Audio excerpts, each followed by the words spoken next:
देखिए, अभी तक हम लोग कागजी जो कार्रवाई थी इस सब की वो कर रहे थे। आज से हमने अपना प्रचार शुरू किया है कन्वेंसिंग, और बहुत अच्छा रिस्पांस मिल रहा है। हम जहाँ भी जा रहे हैं जनता का पूरा आशीर्वाद और पूरा प्यार हम लोगों को मिल रहा है।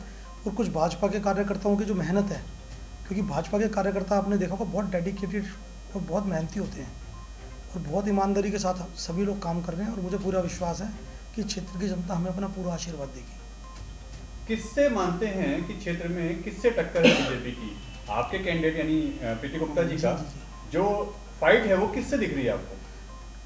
फाइट तो देखो, मेरे ख्याल से अभी फाइट तो मुझे इतनी ज़्यादा नहीं लग रही, लेकिन फिर भी अगर हम देखें तो हमारे यहाँ के जो कांग्रेस कैंडिडेट हैं रितु चौधरी जी, उनसे मुझे एक अच्छी फाइट नज़र आ रही है।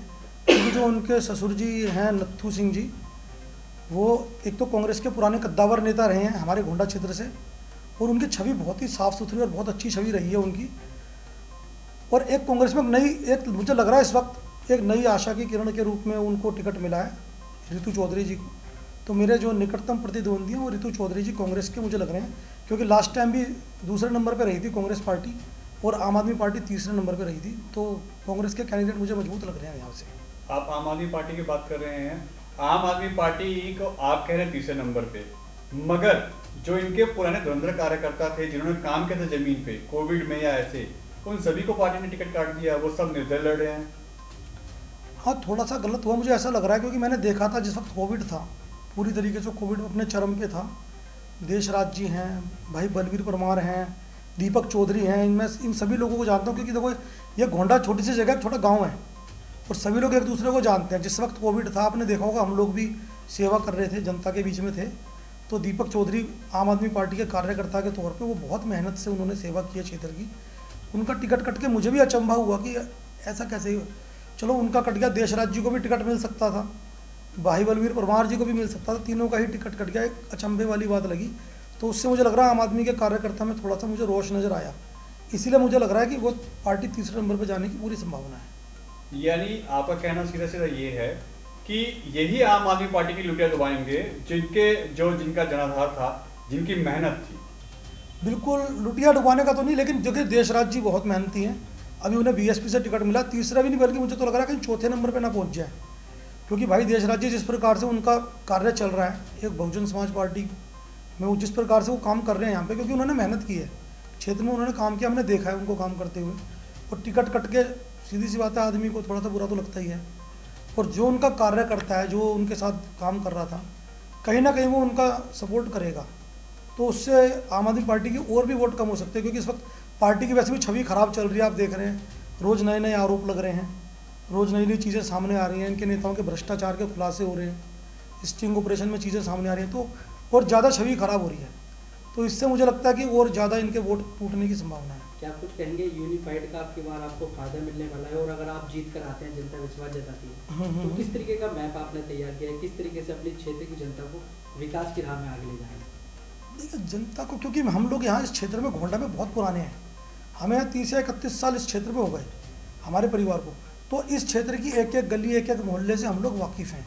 यहाँ की जो बुनियादी समस्याएं हैं, हम उन सभी समस्याओं से वाकिफ़ हैं।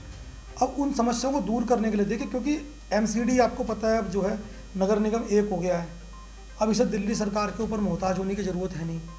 केंद्र सरकार से सीधा सीधा एमसीडी में फ़ंड आएगा।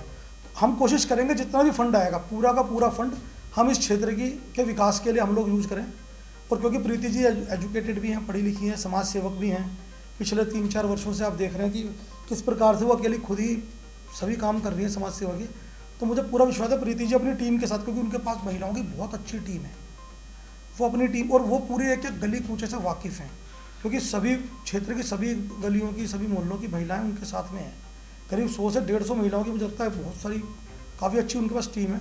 सबके साथ मिलकर के वो बहुत अच्छा सटीक तरीके से क्षेत्र के विकास में काम करेंगे, ये मुझे पूरा विश्वास है।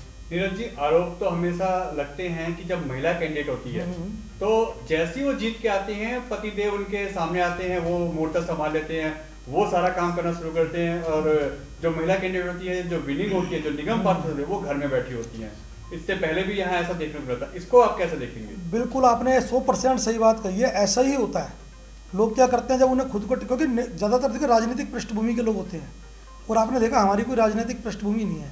अच्छा, राजनीतिक पृष्ठभूमि के लोगों का क्या होता है, जैसे जिस वक्त महिला सीट होती है, क्योंकि उन्हें टिकट मिलेगा नहीं, वो अपने घर की किसी भी महिला को उठा के उसे टिकट दिला देते हैं और एक डमी के तौर पे उन्हें यूज़ करते हैं और खुद वो शासन चलाते हैं।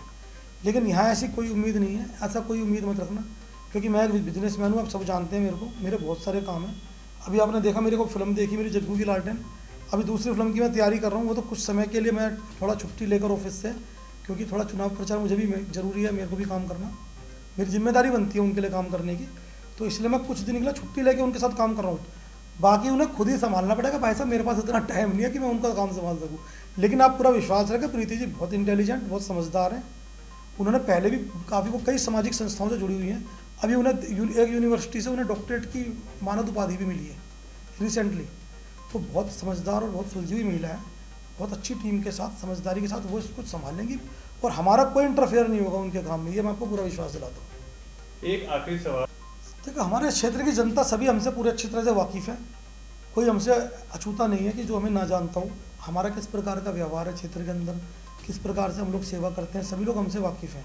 और हमारा परिवार, क्योंकि हमारी एक संस्कृति, हमारे संस्कार इस प्रकार से मिले हैं ऊपर से कि हमें सेवा करने का हमारे अंदर भाव है कि हमें सेवा करनी है। और हम सभी धार्मिक और सामाजिक प्रवृत्ति के लोग हैं हमारे पूरे परिवार के।